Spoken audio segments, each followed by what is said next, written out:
বৃহস্পতিবার, তাই আমি ঘরটা তো পাল্টাবো, তাই এই যে ঘরটা উঠিয়ে মেজে নিয়েছি।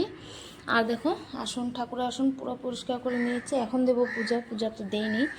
তো এই যে ঘরটা দেখতে পাচ্ছ, এই ঘরটা হচ্ছে আমার শ্বশুরমশাই আমাকে আজ থেকে 16 বছর আগে এনে দিয়েছিল মা কামাখ্যা মন্দিরে। যখন অম্বুবাচী ছিল তখন মেলার থেকে আমাকে এনে দিয়েছিল, আমি সেটা দিয়ে লক্ষ্মী পূজা করি। আর হচ্ছে আমাদের আমসরা তো অ্যাভেলেবেল থাকে না দেখো সবসময়, তাই আমি পিতলেরটাই দিই। লক্ষ্মী পূজার সময় আমি দিই, আমের পল্লব দিই, ওর গাছেরটা। তো আমি এটা দিয়ে করি। আসলে বাবা তো নেই, তাই এটা এটা তো বাবার স্মৃতি হিসাবে আমার কাছে রয়ে গেল।